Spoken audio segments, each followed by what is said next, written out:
ଖଜୁରୀ ଗଛମୂଳେ ପଡ଼ି ରହିଛି ନିଷ୍ପାପ ନବଜାତ ଶିଶୁର ମୃତଦେହ। କାମ ବାସନାରେ ଲୋକେ ଭୁଲି କଲେ ମାନବିକତା। ପ୍ରେମ କରି ଶାରୀରିକ ସମ୍ପର୍କ ରଖି ନବଜାତ ଶିଶୁକୁ ଜନ୍ମ ଦେଇ ଫୋପାଡ଼ି ଦିଆଯାଇଛି। 9 ମାସ ଗର୍ଭରେ ରଖି ବହୁ ଯନ୍ତ୍ରଣା ସହି ଶିଶୁଟିକୁ ଜନ୍ମ ଦେଇ କିଭଳି ଭାବେ ଶିଶୁଟିକୁ ଫୋପାଡ଼ି ଦେଇଛି ମା। ଏଭଳି ଏକ ଦୃଶ୍ୟ ଦେଖିବାକୁ ମିଳିଛି ନବରଙ୍ଗପୁର ଜିଲ୍ଲା ଅମରକୁଦ ବ୍ଲକ ଅନ୍ତର୍ଗତ ଜାମରୋଡ଼ା ପଞ୍ଚାୟତ ଅଧୀନରେ ଥିବା କୈଳାରୀଗଡ଼ାରେ ଥିବା ଏକ ପୋଖରୀରେ। ସୂଚନା ପ୍ରକାର ଆଜି ସକାଳେ କିଛି ଗାଈ ଚରାଇବାକୁ ଯାଇଥିବା ବେଳେ ନିକଟସ୍ଥ ପୋଖରୀରେ ଥିବା ଏକ ଖଜୁରୀ ଗଛ ମୂଳେ ଏକ ନବଜାତ ଶିଶୁ ପଡ଼ି ରହିଥିବା ଦେଖିବାକୁ ପାଇଥିଲେ। ତୁରନ୍ତ ସେମାନେ ଗ୍ରାମବାସୀ ସ୍ଥାନୀୟ ସମିତି ସଭ୍ୟଙ୍କୁ ଜଣାଇଥିଲେ।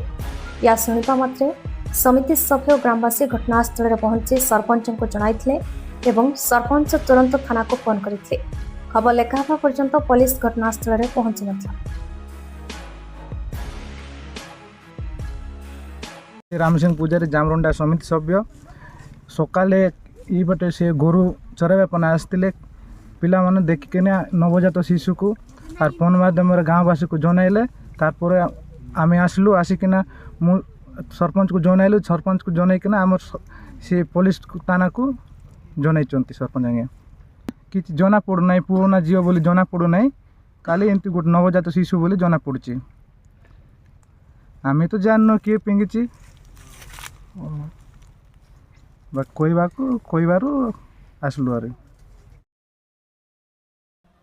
ଅମରକୁଟରୁ ବନସିଂହଙ୍କ ରିପୋର୍ଟ, BE ନ୍ୟୁଜ୍।